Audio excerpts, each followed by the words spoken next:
সবাইকে আমন্ত্রণ। প্লেমন beyond the গ্যালারিতে হাজির হয়ে গেছি আমি রেজওয়ানুজ্জামান, আর আজকে আমাদের সঙ্গে আছেন মোহাম্মদ আশরাফুল। সবাই চেনেন, বাংলাদেশের ব্যাটিং কোচ হিসেবে দায়িত্ব পালন করছেন এই মুহূর্তে এবং আরও দীর্ঘস্থায়ী ভিত্তিতে তাকে ব্যাটিং কোচ হিসেবে বাংলাদেশ দলে দেখা যাবে। স্বাগত জানাচ্ছি আপনাকে। আমরা বাংলাদেশের ব্যাটিংয়ে কতটা উন্নতি হলো নাকি আসলে পরিবর্তন আসলো কি আসলো না সেই বিষয় নিয়ে কথা বলবো।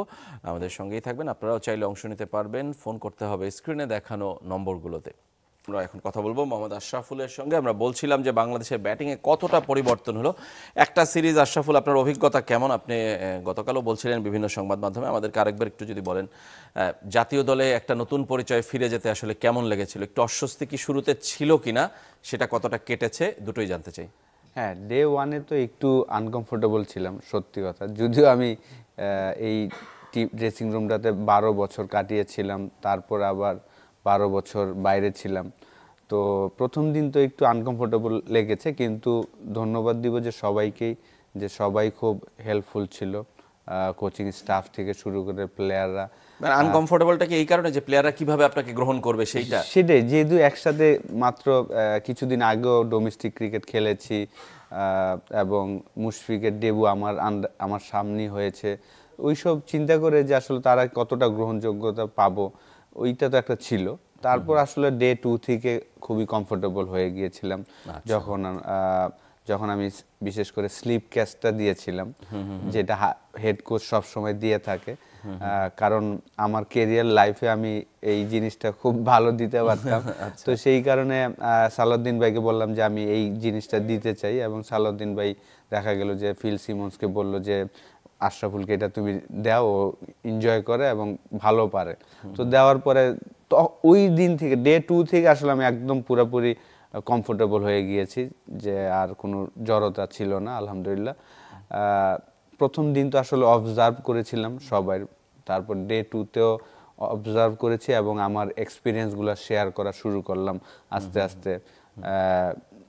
ইন্ডিভিজুয়ালি হয়তো বা সরাসরি কথা বলেছি, আদারওয়াইজ সালাউদ্দিন ভাইয়ের সাথে কথা বলে, তার সাথে কথা বলেছি, এইভাবেই করে আসলে কাজগুলা করলাম এবং খুবই এনজয় করেছি আল্লাহর রহমতে। আপনি যদি দেখেন যে 25 বছর আমরা যে টেস্ট খেলছি, অলমোস্ট 150 টেস্ট ম্যাচ খেলে ফেলেছি, এই প্রথম দেখবেন যে টানা 3 ইনিংসে আমাদের ব্যাটসম্যানরা অসাধারণ ক্রিকেট খেলেছেন। জানি যে হয়তোবা দুর্বল টিম হয়তোবা বলছে সবাই, সেটাই বলতাম জি।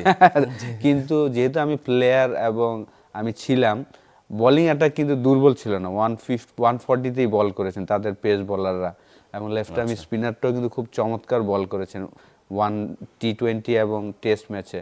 তো সেই জায়গায় আমাদের মেন্টালি আমরা স্ট্রং ছিলাম, অনেক এগিয়ে ছিলাম, যেহেতু আমাদের টেস্ট টিমটা অনেক এক্সপিরিয়েন্স। আপনি দেখেন যে ম্যাচের সংখ্যা যদি দেখি যে সবাই 50, 60, 70, 100টা করে ম্যাচ খেলে ফেলেছেন। এই জায়গায় যেভাবে খেলা উচিত, যে একটা বড় টিম যেভাবে খেলা উচিত, আমাদের প্লেয়ারদের মেন্টালিটি ওইটা ছিল। তো আমি মনে করি না যে আসলে বোলিং অ্যাটাক দুর্বল ছিল আমাদের টেস্ট টিমটা। আসলে এটা সত্যি মানতে হবে যে লাস্ট 4-5 বছর বা 7-8 বছর ধরে আমি বলবো যে আমাদের টেস্ট টিমটা কিন্তু উইনের সংখ্যা কিন্তু ভালো। মুশফিকের ক্যাপ্টেন্সিতেও যদি দেখি যে আমরা 100তম টেস্টে উইন করেছিলাম শ্রীলঙ্কার সাথে, ঘরের মাঠে ইংল্যান্ড অস্ট্রেলিয়াকে হারিয়েছিলাম, নিউজিল্যান্ড শান্তর ক্যাপ্টেন্সিতে আমরা নিউজিল্যান্ডকে হারালাম, নিউজিল্যান্ড মাটিতে হারালাম। তো সেই জায়গায় আমি মনে করি যে মমিনুলের ক্যাপ্টেন্সিতে সেটা হয়েছিল। তো আমাদের টেস্ট টিমটা কিন্তু ধারাবাহিকভাবেই উইন বা ড্র আমরা করছিলাম। তো এই সিরিজটাতে ব্যাটসম্যানরা খুব চমৎকার খেলেছে। মানে সেটা কি আপনার কৃতিত্ব? আমরা ব্যাটিং নিয়ে আলোচনা করি, এটা তো আমার কৃতিত্ব না, এটা ওদেরই কৃতিত্ব। জাস্ট আমি ওদের সাথে জাস্ট শেয়ার করা, এবং এটা আমি বলবো যে ওই যে এক্সপিরিয়েন্স আর কি, প্লেয়াররা যে অনেক এক্সপিরিয়েন্স, একটা গোল সেট করেছে তারা।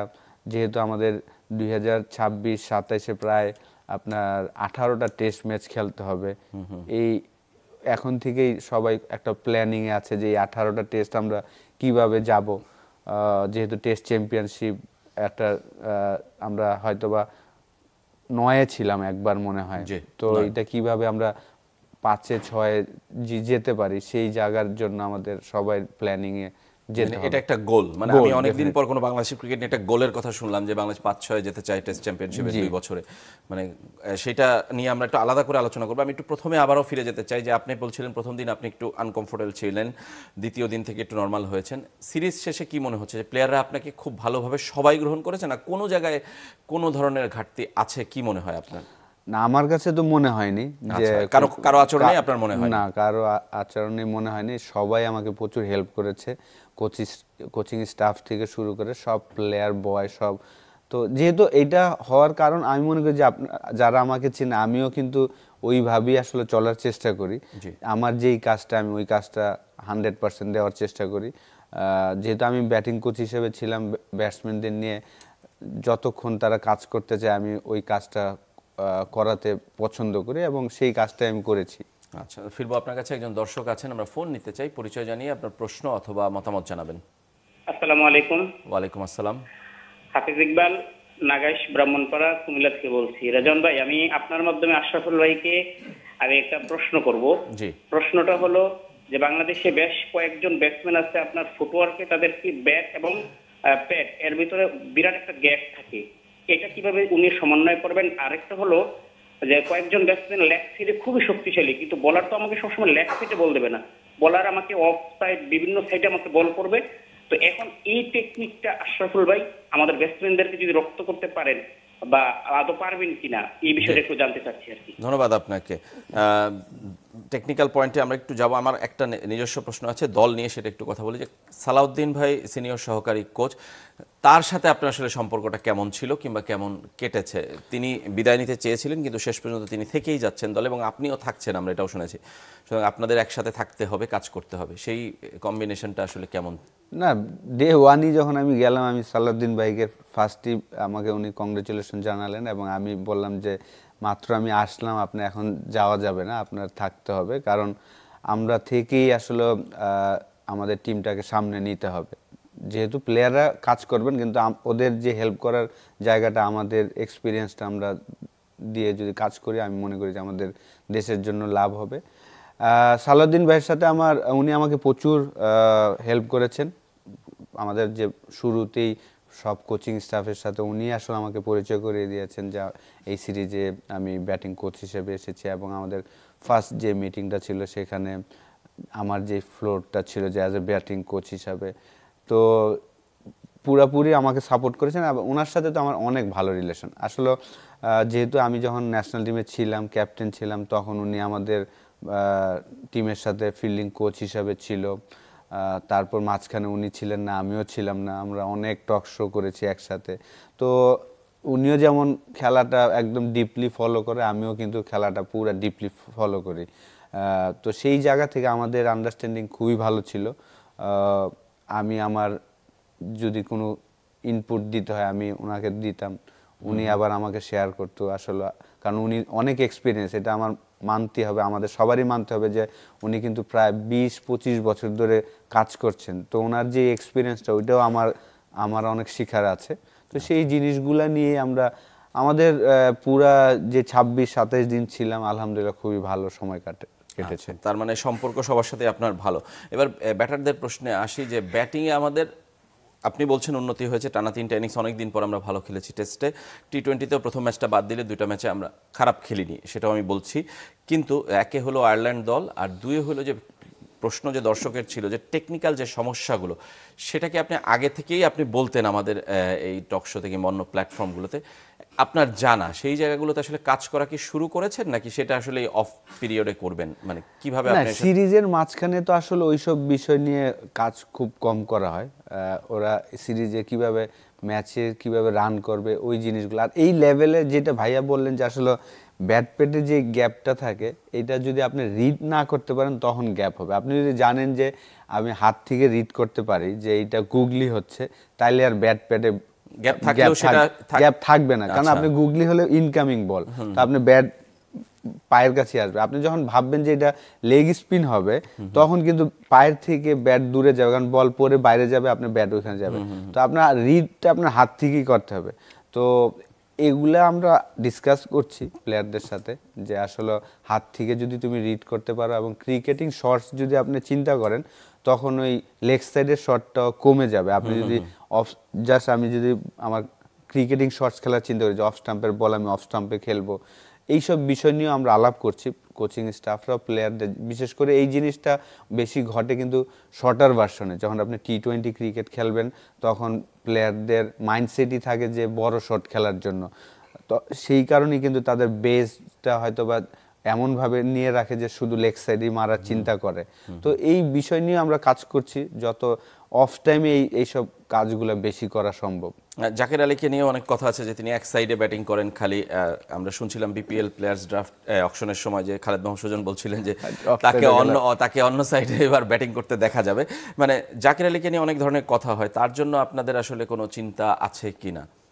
দেখেন, জাকির আলী অনেক আর কি প্রচুর মেন্টালি স্ট্রং একটা ছেলে, কারণ সে বাংলাদেশ টিমে ঢোকার আগে 3টা সিজন কিন্তু সে বাংলাদেশের যতগুলো ফরম্যাট হয় আর কি, ফার্স্ট ক্লাস ক্রিকেট বলেন, লিস্ট এ ক্রিকেট এবং বিপিএল, টানা 3টা সিজন কিন্তু সে টপ পারফর্মার। তারপর সে বাংলাদেশ টিমে সুযোগ পেয়েছেন এবং বাংলাদেশ টিমে এসেও কিন্তু 3টা ফরম্যাটে সে ভালো খেলেছেন। লাস্ট 1.5-2 মাস হয়েছে আসলে সে ভালো খেলছে না। সেটা শুধু আপনার যদি দেখি যে শর্টার ভার্সনের জন্য, টি-20-র জন্য, তো এইটা কিন্তু আগে চোখে পড়েনি যে সে শুধু লেগ সাইডেই খেলে। অফ সাইডেও কিন্তু আমরা ওয়েস্ট ইন্ডিজে যে টেস্ট ম্যাচগুলোতে সে 80 করে রান করেছিল, সে অফ সাইডেও কিন্তু মেরেছে, লেগ সাইডেও মেরেছে। তো এইটার জন্য একটু সময় লাগবে। আমাদের যেটা আশা থাকবে যে দেখেন টেস্ট সিরিজে খেলেনি, প্রথম টি-20-তে কিন্তু আমি অ্যাজ এ ব্যাটিং কোচ হিসাবে আমার কাছে সে 2টা যেই 16টা বল খেলেছে, 2টা বল হয়তো বা ভালো খেলেন। একটা অফ স্টাম্পের অনেক বাইরের বল সে লেগে মারতে গিয়েছেন, যেটা নিয়ে সবাই কথা বলছেন, এবং যেটা আউট হয়েছেন। এছাড়া বাকি যে 14টা বল সে খেলেছে আমি বলবো যে ম্যারিড অনুযায়ী খেলেছে। অফ সাইডে সিঙ্গেল নিয়েছে, একটা সুইপ মেরে 6 মেরেছে। তো 2টা বল সে ভালো আর কি সবার চোখে লেগেছে যে আউটটা, এবং একটা অফ স্টাম্পের অনেক বাইরের বল লেগে মেরেছেন। তো নেক্সট ম্যাচটা যদি সে খেলতো, আমার কাছে আমি শিওর যে হয়তো সে ফর্মে ফিরে আসতো, কারণ ওই যে 20টা রান করেছে আমার কাছে মনে হয়েছে যে সে রাইট ট্র্যাকে ছিল। কিন্তু আমরাও তাকে ম্যাচ দিতে পারিনি, যেহেতু ওয়ার্ল্ড কাপের আগে ম্যানেজমেন্টের একটা প্ল্যান ছিল যে সবাইকে ম্যাচ দিবে। তাকে সরিয়ে নুরুল হাসান সোহানকে দিল, পরের আবার নুরুল হাসানকে সরিয়ে শামীম পাটোয়ারিকে দিল। তো এইভাবে আসলে আবার কোনো প্লেয়ারকে ফর্মে আনাটাও ডিফিকাল্ট।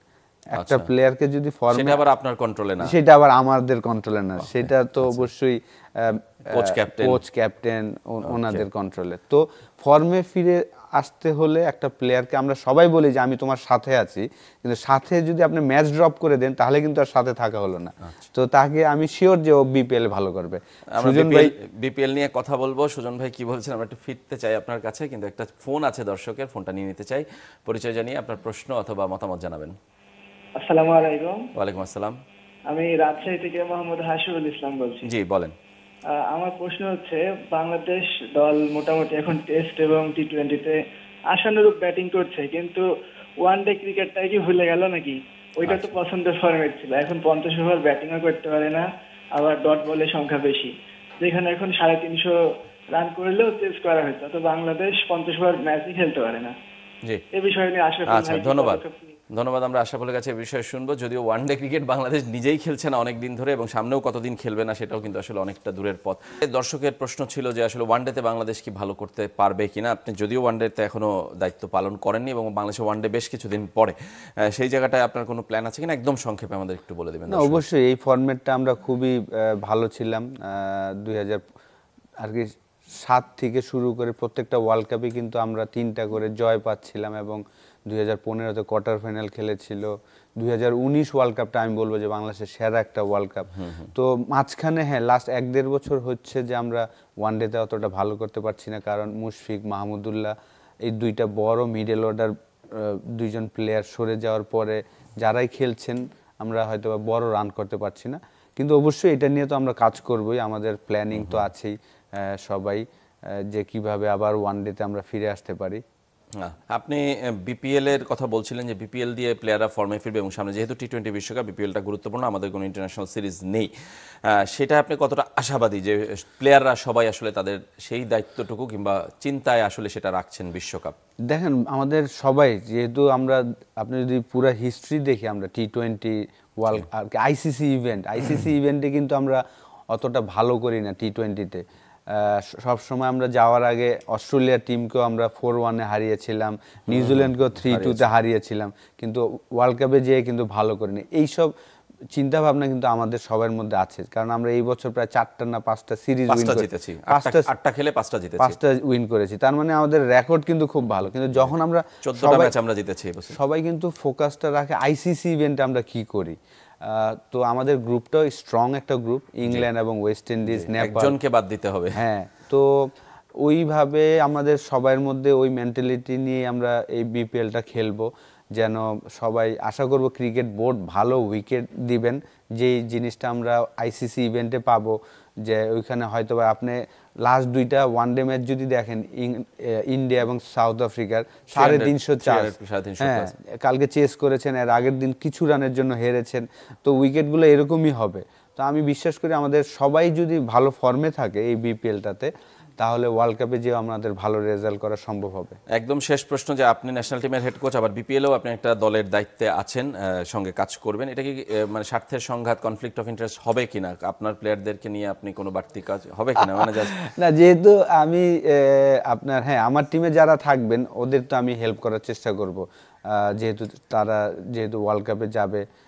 এইখানে তো আসলে ন্যাশনাল টিমের কোনো ডিউটি নাই, তো ওই কারণে হয়তোবা আমি, যদিও এখন আমার কন্ট্রাক্ট হয়নি, এখনো আমি ফ্রি, সেই হিসাবে এখনো কনফ্লিক্ট অফ ইন্টারেস্টের প্রশ্ন আসছে না। একজন দর্শক আছেন, আমরা একদম শেষ প্রশ্নটা নিব, পরিচয় জানিয়ে আপনার প্রশ্ন অথবা মতামত জানাবেন। টিপু। জি টিপু ভাই, সংক্ষেপে, একদম সংক্ষেপে। হ্যাঁ, প্রশ্ন হলো যে আমাদের ট্যালেন্টেড ব্যাটসম্যান যারা যে ব্যাটিং করে তারা কিন্তু ব্যাটিং করতে পারে, ব্যাট ধরতেই পারে না একরকম ট্যালেন্টার ব্যাটাররা। জি, একসময় আমরা রফিক সাহেবকে সেঞ্চুরি করতে দেখেছি ওয়েস্ট ইন্ডিয়ান মাটিতে। তাদের জন্য আশরাফুলের কোনো প্ল্যান আছে কিনা? আপনার নিশ্চয়ই প্রশ্ন সেটা, আমাদের সময় কম, সেই অংশটুকু ট্যালেন্টার ব্যাটারদের জন্য। অবশ্যই, আমি তো আশা করি যে আমি টপ অর্ডাররা যদি ভালো করে, আর ট্যালেন্টারদের কোনো প্রয়োজন হবে না, কিন্তু ওদেরও নিয়ে কাজ করা হচ্ছে। আচ্ছা, ওদের নিয়েও কাজ করছেন আপনি। ধন্যবাদ আপনাকে মোহাম্মদ আশরাফুল আমাদের স্টুডিওতে আসার জন্য। আমাদের সময় আজকের মতো এখানেই শেষ, আমরা শেষ করতে চাই আজকে, আবারও পরবর্তীতে কথা হবে। সবাই ভালো থাকবেন।